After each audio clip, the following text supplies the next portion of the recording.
Hello everyone, and welcome back from the break. I'm Helena Pedersen, and it's a great honor for me to share this session with Professor Gary Francione at Lund University as keynote presenter, and Professor Ragnhild Solund as commentator. And Ragnhild is from Oslo University. We have this session on Skype, and we are confident it will work.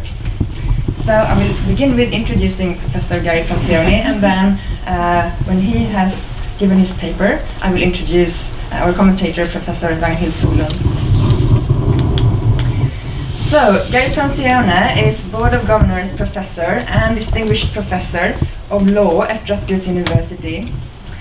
Gary Francione is author of a number of important books and articles on animal rights theory and animals and the law, including Eat Like You Care, an examination of the morality of eating animals, the animal rights debate, abolition or regulation, animals as persons, essays on the abolition of animal exploitation, just to name a few of them. Professor Francione is also a leading figure for the animal rights movement, with his critique of animal welfare law and the property status of non-human animals. And he is a groundbreaking scholar who has been teaching animal rights theory and the law for more than 25 years. He has also appeared on numerous radio and television shows. And the title of his presentation is The Failure of the Animal Welfare Approach to Animal Ethics. Please help me welcome Professor Gary Francione.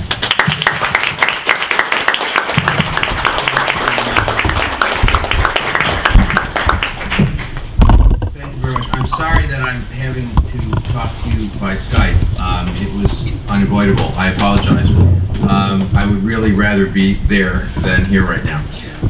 Let me also say to you that we have 5 dogs, and at any given time they could begin to bark, because if they hear a noise or something, we may have, as a matter of fact, hold on 1 minute. I will introduce you to Jamie. Say hello to everybody, Jamie. Okay, this is one of our 5 dogs. But anyway, so at any given time, they could start to bark, so I apologize in advance. I'm not going to read the paper, I'm just going to discuss it with you. I have been at enough conferences in my life. My experience always is when people read papers, particularly longish papers, they tend to put people to sleep, and I don't want to do that. So what I'm going to do is just, I may refer to it from time to time, but I'm going to just discuss the ideas with you. I think our conventional wisdom, that is what most of us agree is the case in terms of animal ethics, is that we think that animals matter morally. As a matter of fact, I've been doing this work now for almost 30 years. And in the 30 years I've been doing it, I don't think I've ever met anybody who believed or who maintained that animals are completely outside the moral community.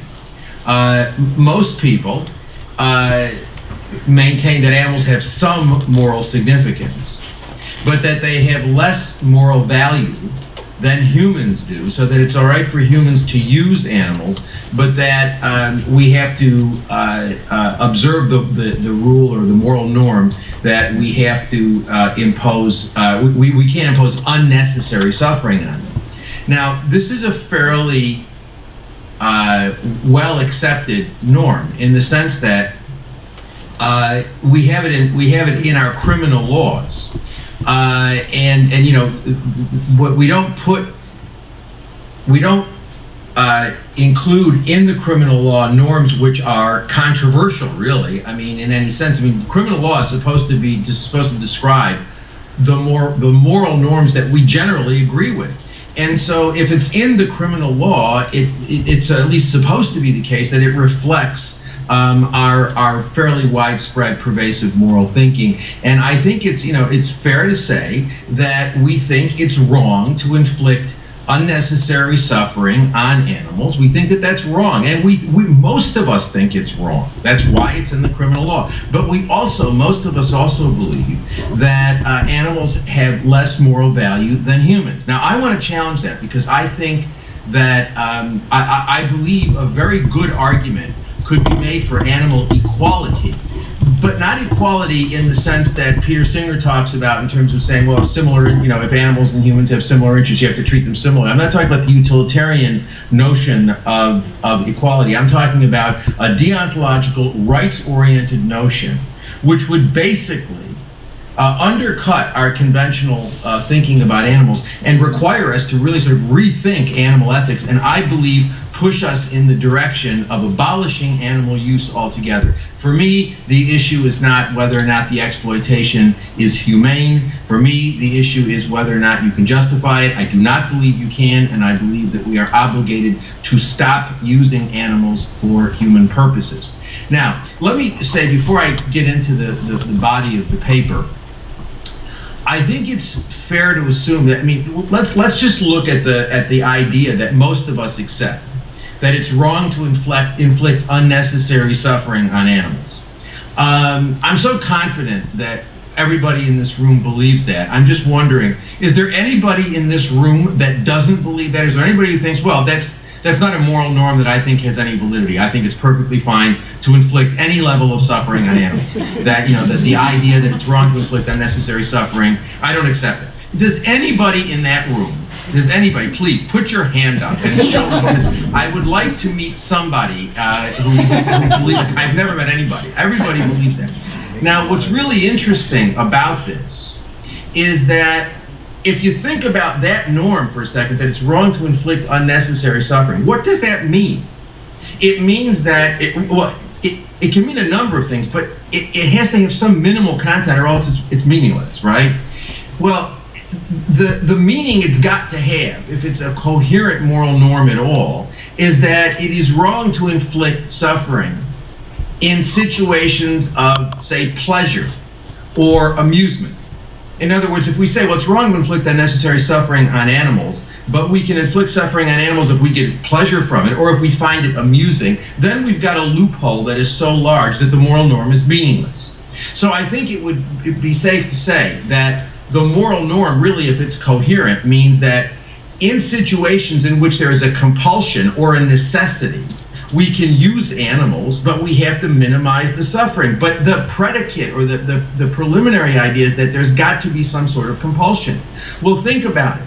99% of the use of our uses of animals can't be justified or described as involving any sort of compulsion. Let's just focus on eating them. Most people eat animal foods. They either eat flesh or dairy or eggs or whatever. Okay, put aside all other uses, because in many ways all other uses are minor in comparison with the number of animals that we kill for food. Every year on this planet, we kill about 57 billion land animals. A billion is 1,000 million. And we kill about 1 trillion fish. 1 trillion is 1 million million. This is a huge, unbelievably huge number of animals, an unfathomable amount of suffering and death that we are inflicting. Now, it is 2014. Nobody maintains that you need to eat animal products to be optimally healthy. Okay? I have been a vegan for 32 years. I have not had any animal products, and actually, I didn't do it for health reasons. I did not do it for health reasons, but I am amazed at the energy level I have at my age and the fact that I have, it's 5:50 in the morning. I've been up since 3:30, and no, I normally don't get up at 3:30 in the morning, but had no problem doing it. Can't remember the last time I had a cold, the idea, I'm not dead yet, so I haven't had any animal products, and I'm not dead. Okay, and so we don't need animal products to be optimally healthy. And animal agriculture is destroying the planet. It's an ecological disaster.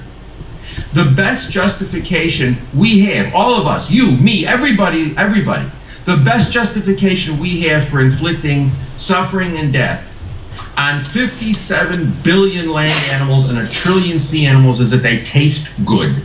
That's the best justification we have. And I would suggest to you that is not a good justification.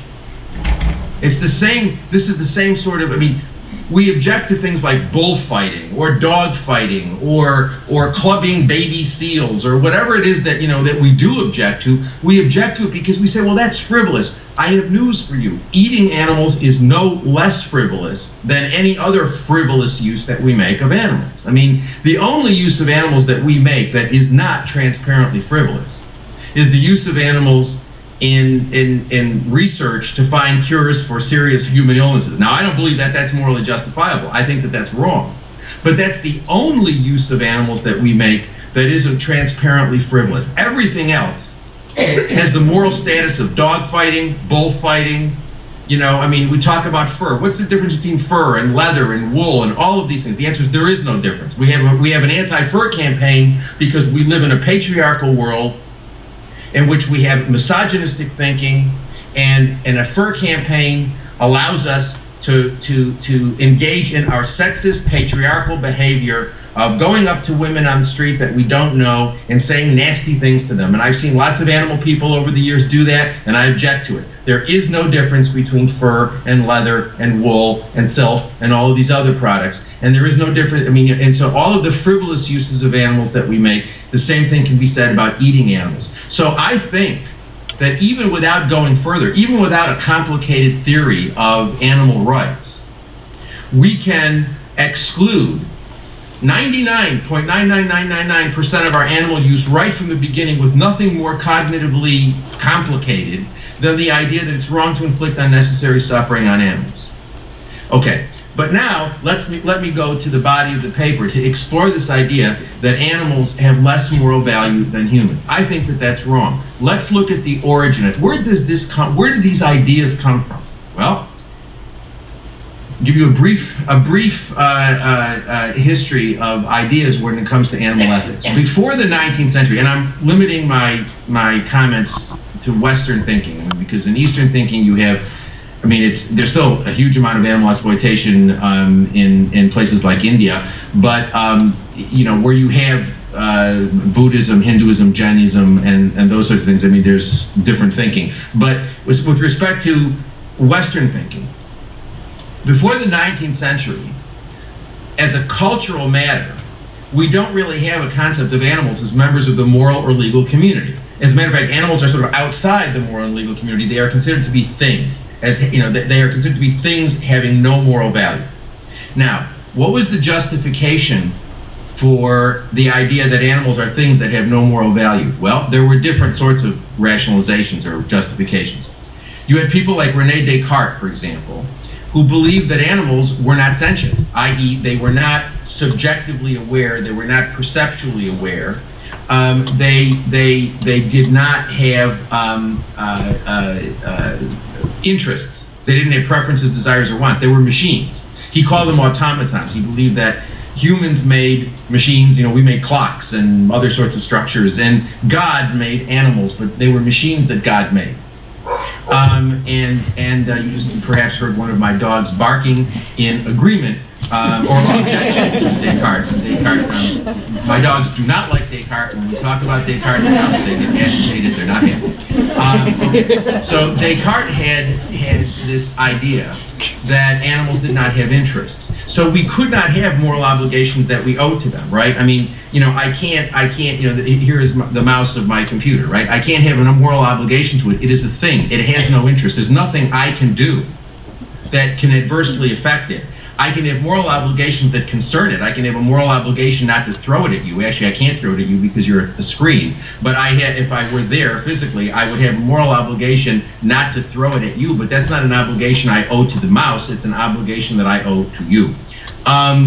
And so if Descartes was right, if animals were not sentient, if they had no ability to feel pain, if they weren't conscious at all, if they had no interests, we could have no moral or legal obligations to them because nothing we do could adversely affect them, okay? Now, I think Descartes was unique in the history of philosophy in that I think it's very difficult. I'm not even sure Descartes believed that actually, because there are parts of Descartes where he seems to not believe what he says about animals not being conscious. I mean, he seems to be critical of his own ideas. So it's not really clear to me whether Descartes believed that or not. But if he did, he is unique in the history of philosophy, because for the most part, most other thinkers up to the 19th century who excluded animals from the moral community basically believed that they were inferiors. They had interests, but we could ignore those interests because we could treat them as if they were Cartesian machines, because they were lesser beings than us. Why is that? Well, you had different people saying different things. You had people like Aquinas, for example, who said, well, they don't have souls.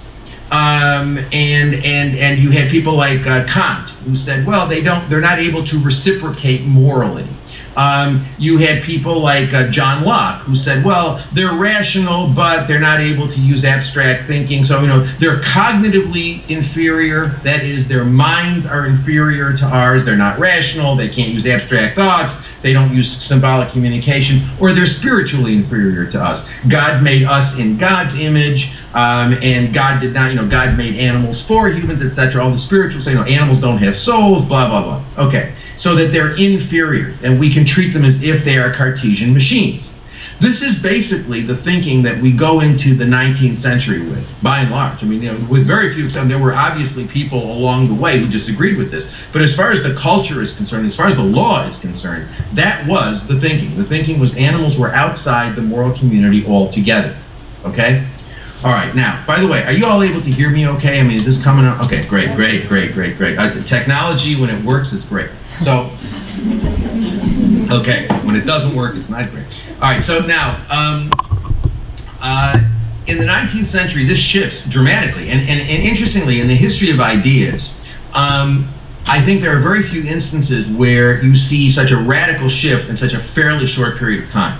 In the 19th century, starting in Britain, where you've got people who are opposed to race-based slavery, who are thinking about women being able to vote, who are concerned about child welfare issues, etc. These people start turning their attention to animals. Now, there were a number of them. We tend to think of Jeremy Bentham as sort of the prominent figure, but there were other people. There was Jon Stewart Mill, there was Humphrey Primat, there were many other people.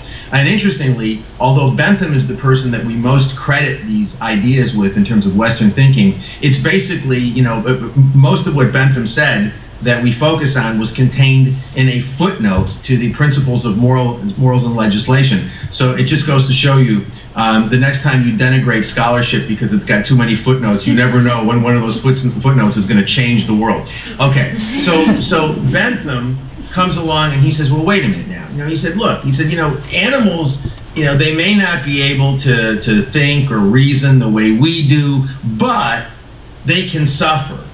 And we have a moral obligation that we owe directly to them. It's not an obligation that we owe to other humans that we satisfy indirectly through animals, but it's an obligation that we owe directly to animals. Okay? To take their interests into consideration and not discount them simply because of their species. He talks in that footnote about how, well, we've got slavery, and the only difference between the slaves and the non-slaves is race, and that's not right. And we can't ignore the interests of animals simply because of species. We can't do that. Okay? And so he says the issue is not can they reason, can they speak? The issue is, can they suffer? And what's really interesting is this idea takes hold in a way that is really quite remarkable in terms of the history of ideas. It spreads very, very rapidly. It's accepted culturally. It's accepted very readily in British culture. Okay, it results in laws coming into effect in the 19th century. By the time you get into the 20th century, there are anti-cruelty laws all over the place. I mean, Britain's got them, we've got them, every state has them, you have them, everybody's got them by the 20th century, basically. That's a fairly short period of time for a paradigm to shift in that way. Now, what's interesting is, let's go back to the 19th century. Bentham comes up with these ideas. Does he advocate the abolition of animal use? Does he say, we've got to stop it? Bentham was opposed to slavery. And what's interesting, people, is that Bentham was a utilitarian. But yet he believed in the moral right not to be slaves. Interestingly, if you read Bentham, the only time he talks about moral right, because he was a utilitarian. Utilitarians don't believe in moral rights. The only time he talked about moral rights was he talked about the moral right not to be a slave. Okay? Because Bentham understood, I believe, he never said this, but I believe the only way you can read Bentham and make sense of him is to say that Bentham understood that if you're a slave, your interests will never receive equal consideration because your interests will always be devalued relative to the slave owner. So you're always, in any conflict situation, you've got the slave owner, you've got the slave's interests are always going to be accorded less protection. Okay? So I think Bentham understood that the institution of slavery was structurally immoral because it simply could not satisfy the principle of equal consideration, so that there had to be a moral right not to be a slave, or else you were outside the moral community. Now, Bentham never said that. He never said it that way. But nevertheless, I believe that is the only way you can understand what Bentham was saying when he talked about the moral right not to be a slave. Is that he understood there was something structurally defective about slavery. Did Bentham think that did he advocate the abolition of animal slavery, of animal use? The answer is no, he didn't. Well, why not? Well, I mean, the simple answer to the question is Bentham wanted to continue to eat them. Which look, the desire to eat animal products has clouded some of the most brilliant minds in human history. It really has. I mean, it really absolutely has. But the easy answer is Bentham wanted to continue to eat animals, all right? But he came up with a rational justification. He said, well, it was all right for us to use them. And he said, because he said, even though they can suffer, they're not aware, and their mind, they can't think, they can't reason. That is not relevant to the morality of their suffering, but it's relevant to the morality of their use because they're not self-aware. And they don't have, they don't care that we use them. They only care about how we use them. The cow doesn't care that we kill and eat her. She only cares about how we treat her and how we slaughter her. Bentham believed animals were not self-aware. Okay? You also have people like Mill, Jon Stewart Mill, who believe that, that animal interests always, that he believed that animal interests had moral value, but he also believed that because we were cognitively more sophisticated, our interests would be more meaningful. So that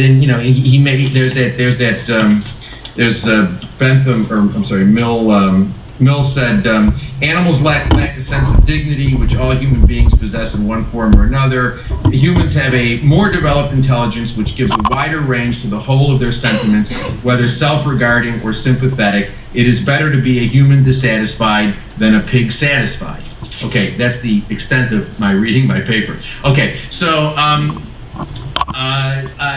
and so they did not advocate the abolition of animal use because they believed that animals didn't have an interest in not being used. So unlike slaves who have an interest in not being slaves, animals don't really care that we use them. They only care about how we use them. Okay? Now, this idea persists to this day. As a matter of fact, this is really basically Peter Singer's view. I mean, Peter Singer has developed it to some degree and he's made it more nuanced and whatnot, but the bottom line is Bentham's position is really no different, or Singer's position is really no different from Bentham's position. Singer takes the position that there are some animals who have an interest in their lives, like the non-human great apes and dolphins and elephants and whatnot, but that for the most part, the animals that we exploit routinely every day, the chickens, the pigs, the cows, the fish, they're sentient, but they don't have self-awareness. They are not they have no sense of their own lives. So Singer's position is killing them is not per se to harm them. If you kill them painfully, then if you cause them suffering or you cause them distress, then that matters that matters morally. But if you kill them painlessly, for example, you're not really harming them because you're not taking anything from them they don't know what you're taking from them because they have no sense of their lives. Now, Singer's now in Singer's most recent Practical Ethics edition of Practical Ethics, he says, well, maybe there's some empirical evidence that some of these other animals are self-aware, but it depends on how much weight you give to the evidence, and he's still not willing to say that we ought to be thinking about chickens the same way we think about non-human great apes. So, but basically, and Singer still continues to promote happy exploitation. I mean, as a matter of fact, Singer is the leader of the worldwide happy exploitation movement, that we need to start modifying or modifying the sort of worst abuses of factory farming, but that it's otherwise it's morally defensible to be a conscientious omnivore, somebody who's really conscientious to eat animals who have been raised well, slaughtered happily, etc., etc. I mean, that's still Singer's view, but in many ways Singer's view is no different from Bentham's views in the 19th century. So you could say, well, Jeremy Bentham had this crazy idea that animals were not aware and didn't really care that we used them, and how could he possibly have thought that? But the reality is that's exactly what Singer thinks.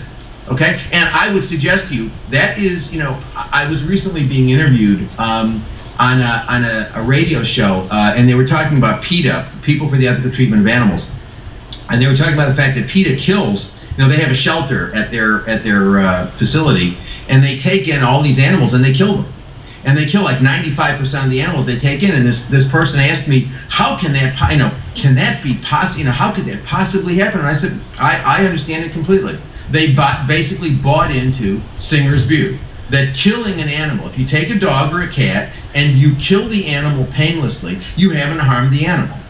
And so, this idea, this way of thinking is pervasive across the world, basically. I do not know of any large animal organization anywhere in North America, in Europe, or any place else, any large group that takes the position that we have to abolish animal use. They're basically all taking the position that the moral imperative is to make exploitation happy. To increase the welfare of animals that we exploit. Okay, so not only do so as crazy as Bentham's idea may sound, that we're not harming an animal when we kill the animal, then it may sound crazy ostensibly, but it's an idea that is accepted fairly. It's a fairly ubiquitously shared idea, and it's wrong when you think about it. I mean, let's explore it for a second. Now, obviously, there's a difference. I mean, it's better if I'm. Let's say I decided to kill you. Well, is it better if I sneak into your room while you are sleeping and I put a bullet into your head, which if I have the gun pointed well or correctly, you won't feel anything. I will kill you without any pain. Is that better than torturing you to death? And the answer is, well, yes, it's better than torturing, but I still harmed you by killing you, okay? So I think, we've got, obviously, less suffering is better than more suffering, but that doesn't answer the question about the morality of the use to begin with. Now, my view is that this idea that animals don't have an interest in continuing to live, that they don't have an interest in their lives, that they're not self-aware, is just crazy. And and it really, if we take a step back, we should see this, fairly clearly. Let me give you an example involving humans. It's the view of people like Bentham and Singer that animals live in an eternal present.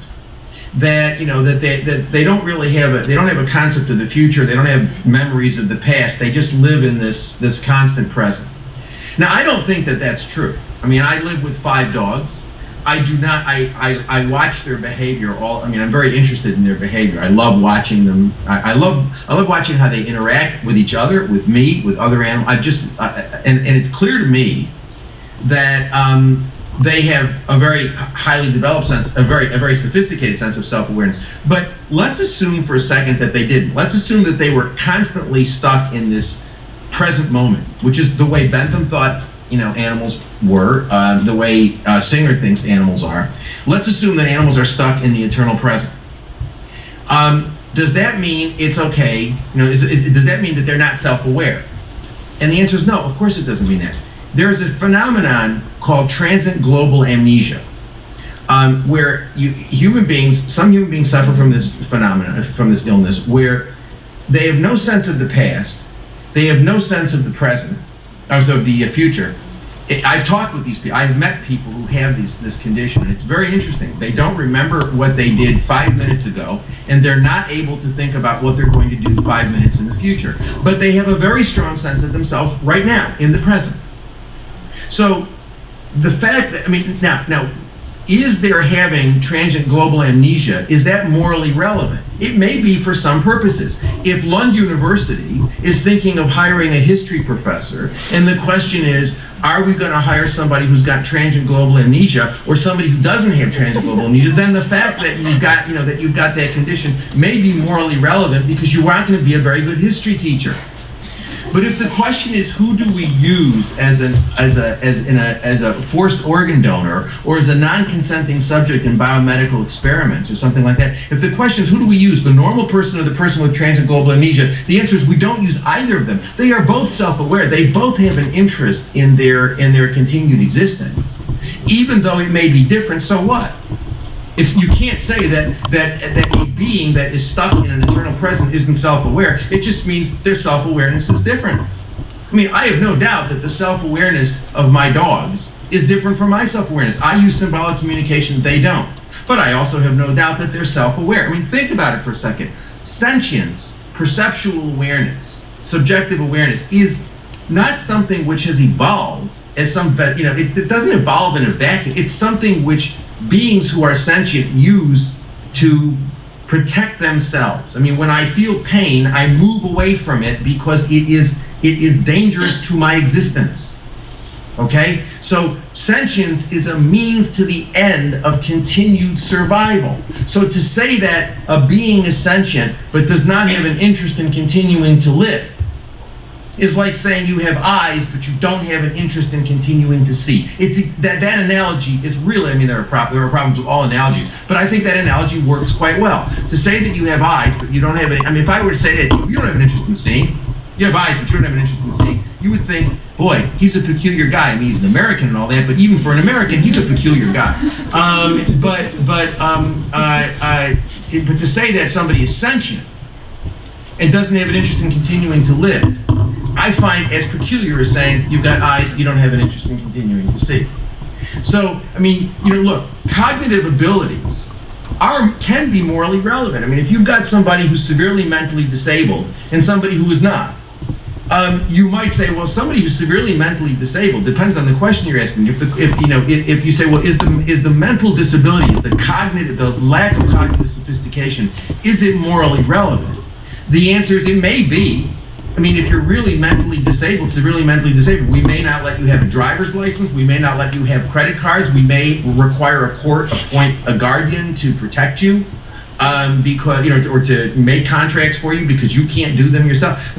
Yes, if you have certain disabilities, those disabilities may be morally relevant. But if the question is, who do we use as a forced organ donor? Who do we enslave? Who do we use in a painful biomedical experiment? The person who's got normal cognitive abilities or the person who doesn't? The answer is you don't use either of them, because once you say it's all right to enslave people or to use them as forced organ donors or to use them as non-consenting subjects in biomedical experiments, you've basically removed them from the moral community. You've made it impossible to give their interests equal consideration. You're doing exactly what Bentham recognized was the problem with slavery, was that you were taking beings outside the moral community by making it structurally impossible to accord their interests equal consideration. And that's exactly what we do, and that's why I argue that that all sentient beings, if they are to be members of the moral community, must be protected by a right not to be property. Because property is that which has only external or extrinsic value, has no intrinsic or inherent value, and basically exists outside the moral community. To be property is to be a thing. Okay, to be a member of the moral community is to have moral value. Okay, requires that we have at least, we may need other rights, but we need at least one right, and that is the right not to be treated as property. But once we recognize that right, the world changes. You can't eat them anymore, you can't wear them anymore, we can't use them in biomedical experiments anymore. We've got to stop exploiting them altogether. So yeah, it's one right, okay? But it's one right which, if we recognize it, we basically change in a fairly dramatic way how we think about animals. So, you know, look, what I want us to take away from this is we have this idea, that animals are not equal to us. I don't even know in many ways what that means. I mean, you know, animals are, it's for purposes of being used as a resource, all sentient beings are equal. Every sentient being, human or not, has an interest in not being treated exclusively as a resource. Okay? And the only way we can protect that is using a right. All a right is a way of protecting an interest, and says that you have to protect the interest irrespective of consequential considerations, basically. That's all a right is a way of protecting an interest. So if animals are to be members of the moral community, we must accord them this one right. But once we do, we have to stop exploiting them. We can no longer have any institutionalized use of animals anymore. We can't justify it. And so, you know, I think, you know, it's so interesting to me. I'm not going to ask you how many of you are vegans, because I there may be nobody who's a vegan. I don't know, but what I want you to think about though tonight is, do you, or this afternoon, whenever you're eating the next time, I want you to think about something. Do you think animals matter morally?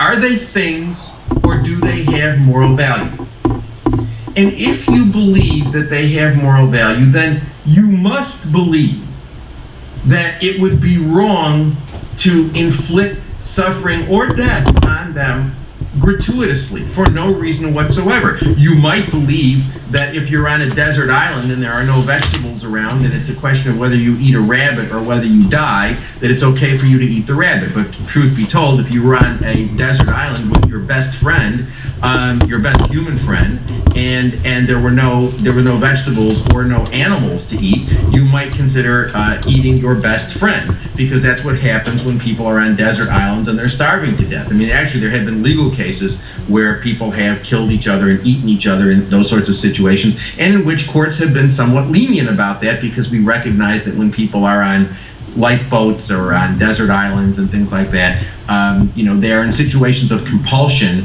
which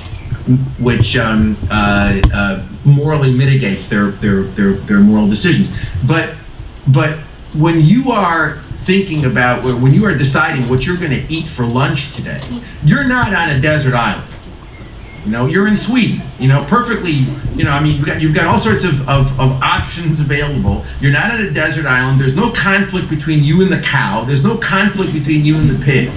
The only thing that's going on there is what your palate, what your taste says. What your taste says gives you pleasure. And how is that any different from the things we all condemn? You know, there's a guy here in the United States. I don't know if you've heard about him. His name is Michael Vick, and he's a football player. You know, and in the United States, sports is a ridiculous obsession, and we obsess about sports figures. And Michael Vick was arrested in 2007 for dog fighting. He had some land in Virginia, and he was arrested because he was conducting dog fighting. He went to jail for this. You know, he went to jail. I mean, there was tax evasion issues and other things like that, but he basically went to jail. People in the United States hate Michael Vick. Whenever Michael Vick's name, I mean, the guy's come out of jail now. He's continuing to play football. Wherever he shows up for a public event, there are people demonstrating. People hate Michael Vick. The amount of vitriol that is hatred that is directed at Michael Vick because he engaged in dogfighting is just really phenomenal. And I give lectures about these topics, and one of the things I talk about, particularly when I'm in the United States, is Michael Vick, because I start off and I say, how many people in this audience have heard of Michael Vick? And everybody raises his or her hand and says, yes, of course I've heard about Michael Vick. And then I say, Michael Vick's a bad guy, isn't he? Oh yeah, he's a bad guy. Why is he a bad guy? Well, because Michael Vick engaged in inflicting suffering and death on animals, and he had no good reason to do it. He just did it because he enjoyed, he enjoyed watching dogs fight. He got pleasure from it. He found it amusing.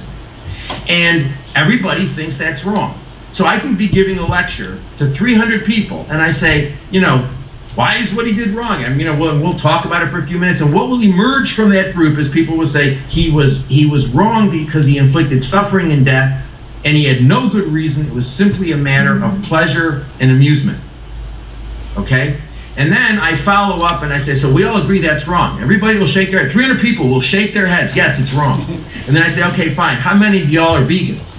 And like 6 hands go up out of 300 people. And I say, okay, fine. You need to explain that to me because it doesn't make any sense to me. How is what we're doing any different from what Michael Vick is doing?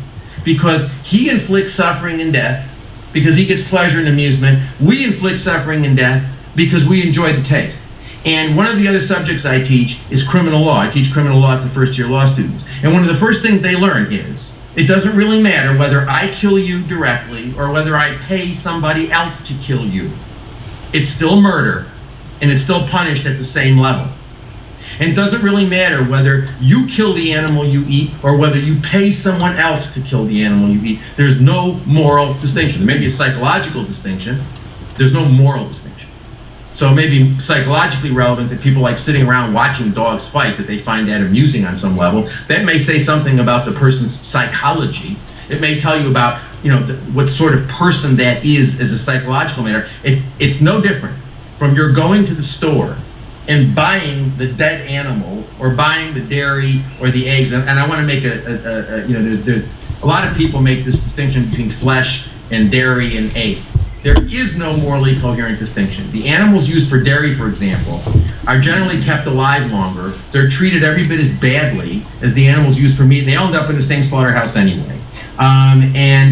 Eggs, horrible. And there's no such thing as humane exploitation. So don't kid yourself thinking, the EU's got laws that say that they can't be in, the hens can't be in conventional cages. Well, first of all, most of the EU doesn't comply with the battery cage directive. And even if they did, you would still have. What the EU requires is enriched cages.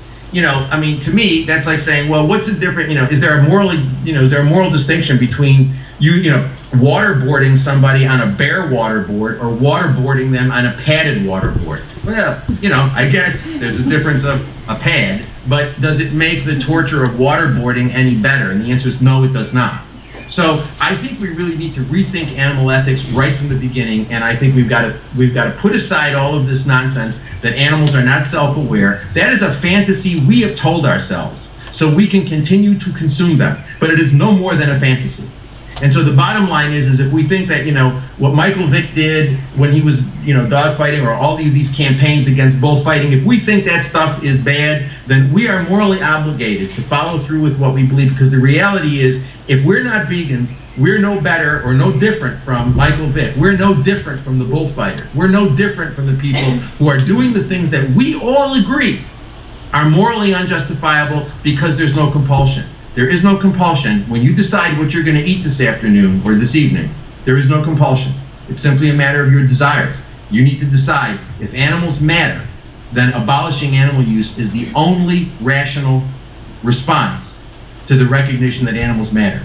And there I have finished, and I wait for my commentator to tell me why I'm wrong.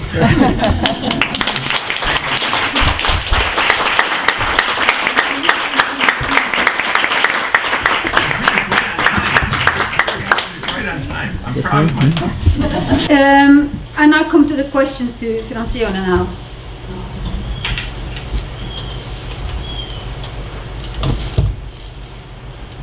Yeah, they could have spokesperson like humans who in lack of cognitive capacities as spokespersons, and consequently also protection in human rights and therefore in law. An argument against the comparison between human rights and animal rights is that the Human Rights Convention fails in protecting humans, like the Child Convention fails in protecting children. So could we expect a hypothetical animal rights convention, for example, to actually give animals more rights? So in my consequence, my question would be, how can animals be protected through rights, Francione? And I have a bit more, and that is more concretely regarding the happy exploitation movement. The welfare paradigm is so attractive to many because it allows consumers to claim that they do care about animals while continuing to exploit them. The animal rights position is a harder one to sell to larger audiences. Most consumers do not read philosophical or legal arguments, and the question is how convince the masses to abstain from the good they find meat eating and animal exploitation practices with broad cultural and traditional accept, when they would think they get nothing in return. Humans are selfish. Meat consumption and other animal exploitation, for example in regards to pharmaceutical experiments, have strong political support and strong corporate interest in continued exploitation. So I would like you to comment on that. And then finally, in regards to the social and physical distance which exists between people and the animals they consume, and to their denial of what is actually going on, animals are not victims, etc. I don't want to see what's going on. Stan Cohen wrote about this, not in regards to animals. Consumers do not want to know the implications of their practices. They want to protect themselves from a reality they find disturbing. How would you suggest to proceed in order to alter the habits and practices of those who disagree with you? Thank you.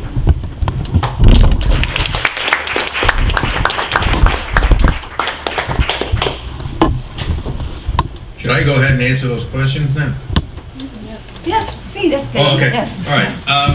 Well, you've said a number of interesting things. Let me just address a couple of them. With respect to your questions, what I expect an animal rights convention, I do not believe that the law is going to, I don't think you can legislate this. I think this requires a moral shift, a paradigm shift.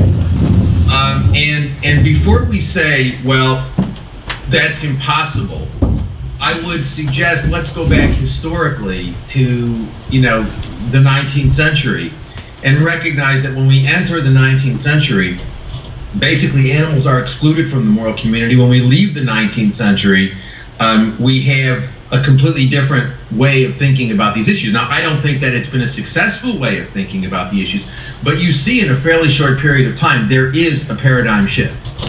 Now, I think, are there people in the world who don't care about animals? And the answer is yeah, there's lots of them. But there's also an awful lot of them who do care about animals and who are concerned about these issues.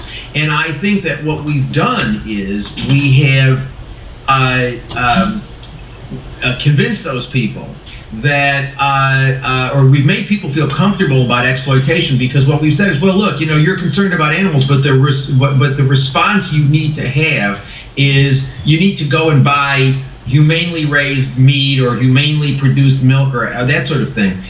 We are not, it's very, look, the animal groups themselves, all of these large animal groups, none of them talks about veganism as a moral imperative. They talk about, they'll say good things about veganism. They'll say, well, if you really care about animals and you want to take that really hard step to be a vegan, well, then that's great, but you can do a lot, you can satisfy your moral obligations by doing a lot less, by going and buying cage-free eggs or buying, humanely raised meat or organic milk or any of that nonsense. So what we have told all of these people, there are a lot of people out there who really do care, and what we've told them is you can satisfy your moral obligations by doing virtually nothing, by paying a little bit more to buy animals who are tortured a tiny bit less, if that. Okay, and so that's what we've told them. So, you know, it's no surprise to me that that's what people are responding to. Now, you know, I have a Facebook page. I had to be dragged doing this by my students because I really don't like these things. But I did this Facebook page, and it's not a personal page. It's my public profile page. You know, the abolitionist approach to animal rights. I have almost 58,000 people, and I've only been doing it for a fairly short period of time. And you know, the number of people I have writing to me who say to me, I've been a vegetarian for 20 years. It's never occurred to me that I should be a vegan. No one's ever told me. I'm a member of this group. I'm a member of that group. No one's ever told me. No one's ever talked about this idea that veganism is a moral imperative. You know, and there are only two philosophers, myself and Gary Steiner from Bucknell University, who talk about veganism as a moral imperative. Basically, you know, I mean, Reagan does to some degree, but even Reagan has this idea that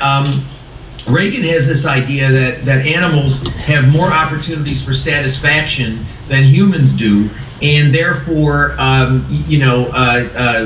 I mean, Tom buys into this idea to some degree that animals have a lesser moral value. Their lives have a lesser moral value than humans do. Although he does talk about veganism, but the people who have really sort of promoted veganism as a moral imperative have been me and Gary Steiner, which is really pathetic when you think about it. That there are like two people out there who are two theorists out there who are talking about veganism as a moral imperative, and none of these organizations are doing that. So I run into people all the time who say, I'm a member of this organization, I'm a member of that organization, I really care about animals. I say, are you vegan? No, but I buy cage-free eggs. Well, you know, I mean, but that's the problem. The problem is we're not being clear. So I think we need to be clear. I agree with the observation that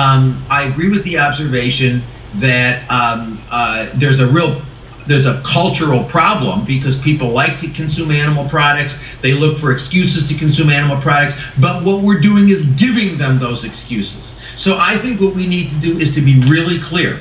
I think we need to be really, really clear that that if we regard animals as having any moral value whatsoever, you don't even have to get into the fine points of philosophy. If you regard animals as being morally relevant and their lives as having some moral relevance, you can't eat them anymore. You can't wear them anymore. You can't consume them anymore in the ways that we routinely consume them. You just can't do it. That there's no rational way you can explain that. And so I think we just need to be clear with people. Now, do I think that, you know, a lot of people will respond positively to that? All I can tell you is I'm a tenured professor. If I never do anything for the remainder of my life, I will have a job, because the way we do things in universities in the United States, and I suspect, I don't know whether it's the same in Sweden, but you know, if you're a tenured professor, you basically can become about as active as a rock is, and you'll always have your job because you have this thing called tenure. So if I never do anything for the remainder of my life, I will still have my job. Why do I do this every day? Why do I get up at 5:30 in the morning, or actually earlier, to do these sorts of things? Because I do this quite a bit. I do it because I get a tremendous response from people. You know, I'll give a lecture, and I will get emails coming in from people over the course of 6-7 months after I give the lecture saying, you know, I've gone vegan now. I never heard it explained that way before. I do care about animals. I do love animals. I do recognize that now that you've said to me, loving animals is inconsistent with harming animals. And now that you've explained that veganism, you describe veganism in a way that doesn't make it look extreme. Look, we tend to think that veganism is an extreme thing. It's not extreme. What's extreme is teaching our children to love animals, and then that we can harm that which we love. I think that's really sick. I think that's really extreme. Saying to children, you love animals, you don't eat them, you don't harm them, you don't wear them, that's not extreme at all. As a matter of fact, that's quite consistent with what we're teaching our children. So I think, you know, we've got to get away from this idea that veganism is an extreme. It's not extreme at all. What's extreme is our hypocrisy. What's extreme is our moral schizophrenia. The fact that we claim animals matter, but then we act in ways which completely rejects that idea. The other idea about, you know, so I don't think the law is going to work in this. I mean, law is not progressive. You know, as Marx correctly pointed out, that law is part of, you know, the superstructure, and that, you know, law follows morality in many ways. It doesn't lead morality. So what we need is a paradigm shift in morality, but I honestly believe we can do that. And the reason I believe we can do that is the response that I'm getting, the fact that I'm one person. I don't have an organization. I don't have any employees. I'm one person. I do this stuff all the time, and the reaction I'm getting from people is just phenomenal. So obviously, this is a message which resonates with people. And so I think, I wonder, you know, I always think, what could we do if we took all of these young people and all of these animal organizations and all that money and all that labor and all that energy, and we put it into creative, nonviolent vegan advocacy instead of promoting cage-free eggs, happy meat, happy milk, and all that sort of stuff? What could we do? My view is we could change the world in a fairly short period of time. So, by the way, is the connection okay? I'm getting some weird messages. The connection okay? Okay. And so I think we could do that. And the law, you know, the law will follow later on. We need to shift the moral paradigm. And we shift the moral paradigm by getting people to rethink ethical issues. One comment I wanted to make about laws as a general matter. Because animals are property, they only have an economic significance in terms of the law. The reality is, animal welfare law, whether it's in the United States, Sweden, or on the moon, basically animal welfare law is basically concerned with what I call efficient exploitation. Generally, we protect animal interests when we get a benefit from doing so. And so what animal welfare laws basically do is ensure that we exploit animals in economically efficient ways. For example, why do we have laws that require that animals be rendered unconscious before they're shackled, hoisted, and killed? And the answer is because when you have a 2,000-pound animal hanging upside down and she's conscious, she moves around a lot and she hits workers and causes injuries, and she incurs carcass damage, which makes her meat economically less valuable. So we tend to have animal welfare laws which protect our economic interests, okay? So I think we've got to, you know, animal welfare laws really are not about animals. They're about the protection of property. And some of the examples that were given before about these endangered species laws, I mean, look, again, that shows how humanocentric, how anthropocentric these things are. We protect species so that we can have enough of them so that we can go kill them later on. We get concerned when their numbers dwindle so that we then protect them, so that we inflate their populations so that we can then go kill them. I mean, you know, it's crazy when you think about it. But the bottom line is, approaching this from the standpoint of law is the wrong way to do it, because looking at these other issues, endangered species, cruelty. I mean, what is animal cruelty? I mean, we criminalize things that are no different from what we all engage in. So, you know, we put people in jail, we prosecute people for injuring a dog, but we will, because we fetishize dogs in Western civilization. But we who are not vegans are participating in conduct that is every bit as bad, if not worse, than what was done to the dog. It's completely irrational. The bottom line is nothing changes until we stop eating them. Once we stop eating them, everything changes. And so, you know, I will have these bizarre experiences. I'll go to conferences and, you know, I'm talking with a group of intellectuals about animal ethics. And you know, and then we'll go for dinner, and the people that I'm on the panel with or the people I'm at the conference with are sitting there eating steak. And you know, and they say, well, gee, you know, I'm really having a hard time understanding your position, Francione. And I said, well, obviously you are. I mean, you know, you want to continue. The only way you can continue to eat that meat or drink that milk or eat that ice cream is by having a problem with what I'm saying. So we really got to sort of get to the moral issue. The law's not going to handle this. I'm sorry for that long-winded answer. Sorry. We would like to sort of look in the audience for a few questions, if there are any. Not sure there are. Okay, so Kurt, please.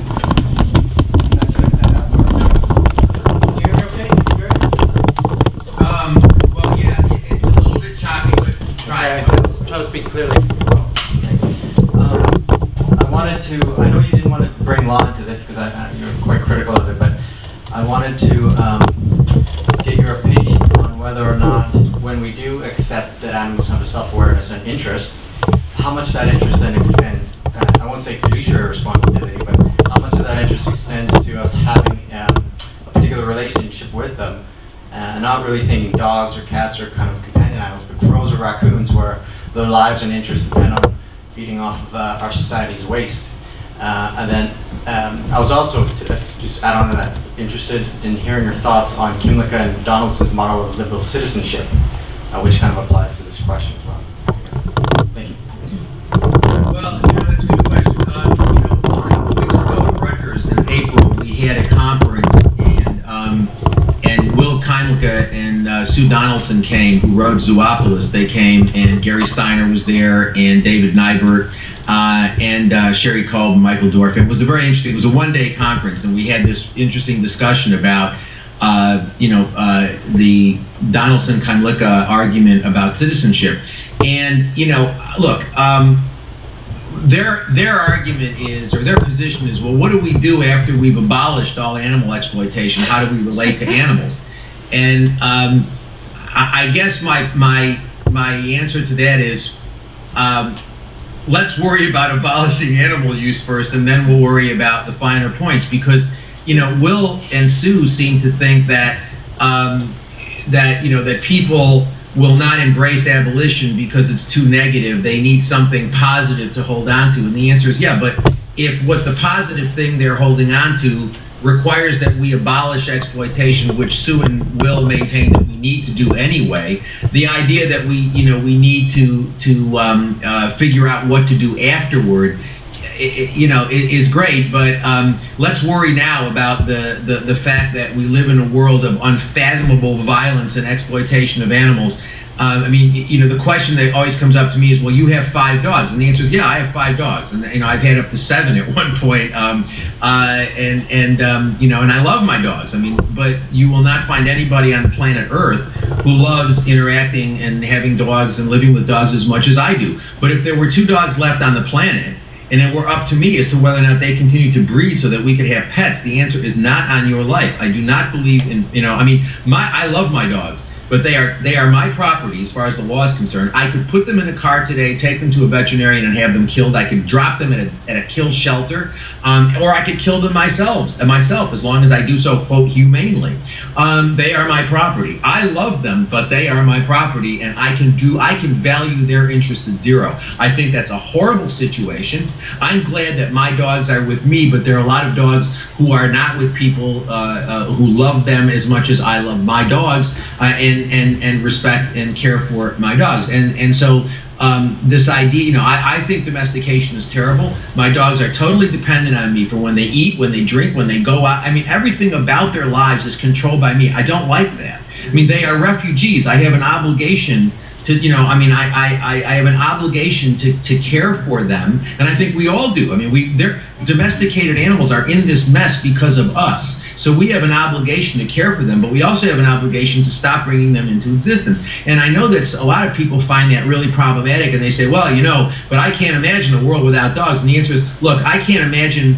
If we lived in a world in which we weren't eating them anymore, I wouldn't even, that world would be a very different world from the world that we live in. It would be a much less violent world. I really believe that. I really believe that much of our violence against other humans is linked very, very much with our violence against animals. One of the things I do is I teach a class with Anna Charlton at the university called Human Rights and Animal Rights, and we talk about racism, sexism, heterosexism, speciesism, because I think these things are all related. I think this otherization is common. The otherization is common in all forms of discrimination, including speciesism, and I think that we need to see the relationship between human rights and animal rights, and the fact that our violence against animals facilitates our violence against humans, and it makes perfect sense that it would. If you look at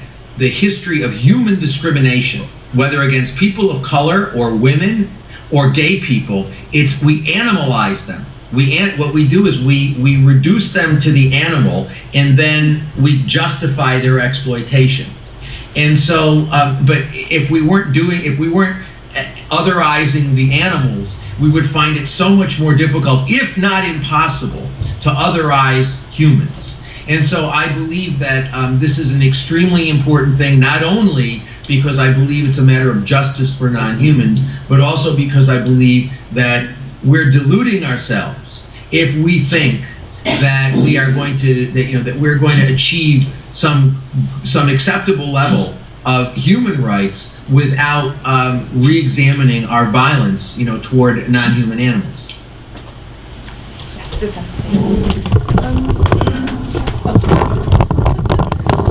I'm concerned with the idea that veganism is the solution to the problem that you've identified here, in part because it seems to me like you're repeating exactly what you're trying to avoid doing in this putting a happy face on exploitation, in part because I can't get around the notion that even veganism on a reliant on a massive scale of agriculture involves a lot of animal suffering, but it's not the blood that we see on our plates. It's the blood of animals like rats and others who are treated as collateral damage, I guess, to any agricultural industry whatsoever. And I wonder what you have to say about that, because obviously you've thought a lot about these things. Can I just Okay. ask you Thank you. to respond quite briefly, because we have a few more questions to make space for. So, if possible, a quick answer would be great. Thanks. Should I answer? I'm having a hard time hearing. Should I answer that? Yes, please. Briefly, if you okay. can, because we want to let in a few more questions. Yeah, that's a good question. Let me just say this. I believe, along with the Jains and the Buddhists, that you can't live in the material world without harming. I mean, that's the problem. I mean, that's the Sramanic tradition, is that living in the world and living in the material world necessarily causes harm to other beings. Having said that, if we were all vegans, the amount of land under cultivation, I mean, think about it, you're using between 6 and 12 pounds of plant protein to produce 1 pound of flesh. If all of the world were vegans, if we were all vegans, we would actually have many fewer animals, many fewer acres under cultivation. So the collateral damage animals would be many, many, many billions fewer, first of all. Secondly, if we were all vegans, we would be figuring out ways of doing plant agriculture that was less harmful, because we would be concerned about those issues. So when you say, well, is veganism the answer? The answer is, well, no, it's not the complete answer, because nothing is the complete answer. There will always be, as long as we are, look, all of us are responsible to the extent that we consume things. The things that we consume, even if they're good, even if they're free trade items and things like that, those things involve production processes in which some humans are injured and killed. So there is no way that we can avoid living in the material world without engaging in behavior which has at least indirect harm, indirectly causes harm to other humans and to non-humans. But we can sort of change the way we think about these issues. And if we were all vegans, the amount of collateral damage would be much, much, much less, and we would be thinking about how to reduce that even further. So it's not a perfect solution, but then again, nothing is a perfect solution to living in the material world, which is why Buddhists and Jains try to meditate their way out of coming back again. Okay, Karin.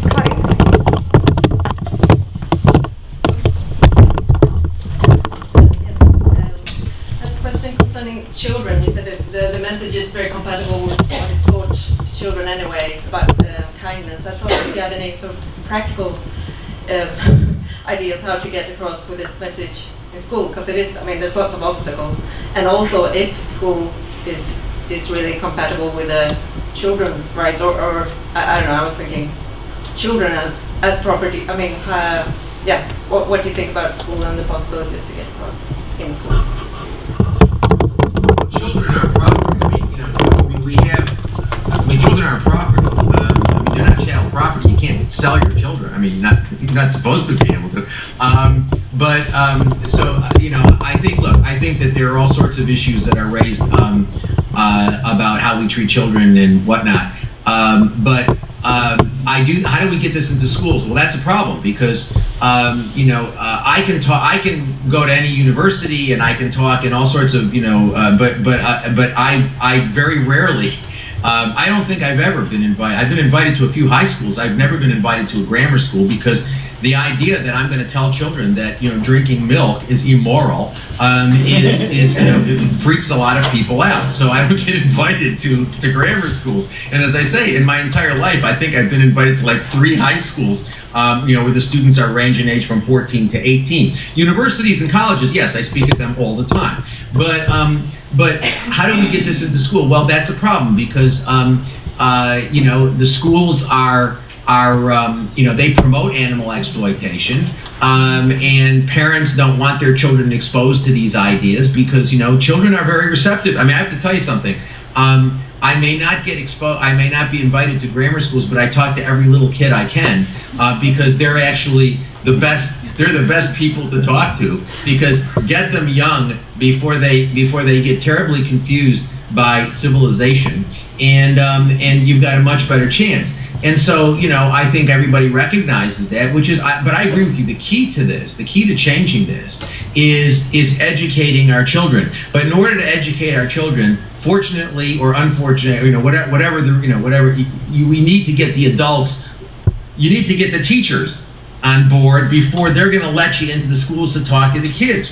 Once we start moving this, and I believe honestly we can. There's some interesting research that's been done about shifting moral views, and now there's only one study came out of Rensselaer Polytechnical Institute, which is a good school, and the study is an interesting study. The researchers concluded that if 10% of a population believes in something in a really strong way, morally, it can have the effect of disseminating that idea throughout the culture. And now, my view is if we could get 10% of the population of any place that was firmly committed to the idea of veganism as a moral imperative, not the idea that we have to treat animals well, because everybody agrees with that, but it doesn't mean anything. But that if we got 10% of the population on board with the idea that veganism is a moral imperative, it would start a different conversation. And that conversation would have dramatic effects in the society, because right now, as a cultural matter, all we do is talk about treatment issues. Our discussion about animal ethics is focused almost 100% on cage-free eggs, humane meat, dealing with issues of factory farming, all that sort of stuff. We don't talk about use. We don't talk about whether or not it's all right to kill them, however well we treat them. That the issue of killing them when we don't have to raises an extremely important moral issue that we need to confront.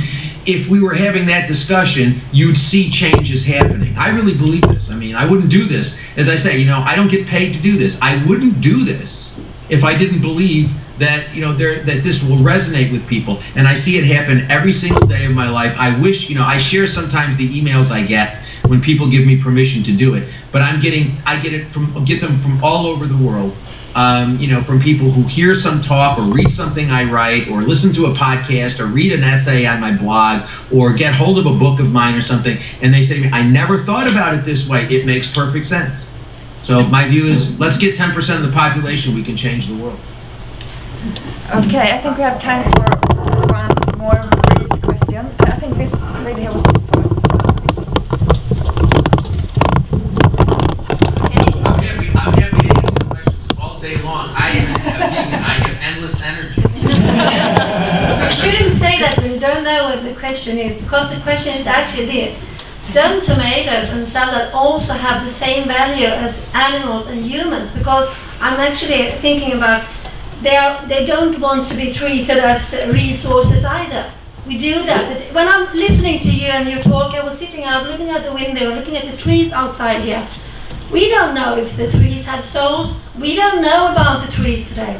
As we talked about animals before, they didn't have souls, they didn't have emotions. We don't know if tomato have a soul. We don't know if tomato plants have feelings. So what is the difference between killing a tomato and killing an animal? Well, are you seriously really? Okay, I'm serious. I'm totally serious. I'll be happy to answer it. They're living, the whole point is that they are living. And you don't want us to kill something, but they are living. The tomato plant is living. So, It's Yeah. alive. It's not It sentient. doesn't, it doesn't, Plants aren't sentient, okay? There is no reason to believe plants are sentient. As a matter of fact, even people who talk about plant ethics, and I'm not exactly sure what that means, but there have been 2 books recently that have come out, one by Michael Martyr and one by a guy named Dan Kimowitz. And in neither of those books do the authors maintain that plants are sentient, have any kind of mind, or can suffer.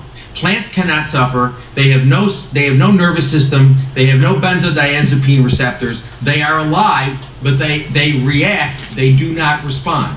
So, now you say, well, how do we know that, they might? And the answer is, how do I know that my mouse isn't going to get up and walk away? It's not logically impossible, although I don't think it's very likely. So, do I think that plants are sentient? Absolutely not. As a matter of fact, there is absolutely no evidence for plant sentience. Not any evidence whatsoever. So to say that the tomato plant wants to live is, in my mind, nonsense. I don't even understand what that means. I understand what I mean when you say my dog wants to live. I understand that. My dog has some sort of mind. It's different from my mind because my dog doesn't use symbolic communication, but my dog prefers or desires or wants to continue to live in the way that she thinks about those issues, however that is, and I'm not sure exactly how it is, but it's clear to me that she does. As a matter of fact, it's impossible to describe or understand her behavior without imputing those sorts of cognitive states to her, or equivalents of those cognitive states to her. Whereas to talk about a plant wanting to live, I don't even know what that means. There is no one there. There is no mind of any sort which prefers or desires or wants. So, does a plant react? And the answer is yes. If I put an electrical impulse through a wire, a bell will go off. But that doesn't mean that, there's any sort of cognition there of any sort whatsoever. So, I just don't, but having said that, let me just sort of get to the bottom line, which is, even if plants are sentient, which I think is nonsense, but even if it were the case, we'd still be obligated to be vegans, because the bottom line is, every time you eat meat, you're eating many times the weight of that meat in terms of plants. So when you sit down and eat your steak, you're eating about 16 pounds of plants. So if you believe that plants are sentient, which I do not, which I think is complete nonsense, but if you believe that, then you're still obligated to be a vegan, because when you eat that steak, you're eating 16 pounds of the plants that you think are sentient. but then you maybe shouldn't refer to Buddhists, because in Buddhists they respect everything that's living. So please don't do that then. Then it's okay. Wait. But Buddhists drink milk. I know lots of Buddhists who eat meat and things like that. And I mean, the idea that if you respect everything, you certainly are not eating sentient beings, because well, anyway, those are spiritual beliefs. I'm not a priest. Okay, I think we have to conclude this session now. So thank you, Professor Francione, for being with us today. Thank you very much for inviting me. Very much. And thanks to both of our speakers for excellent talks. And let's give them a big applause.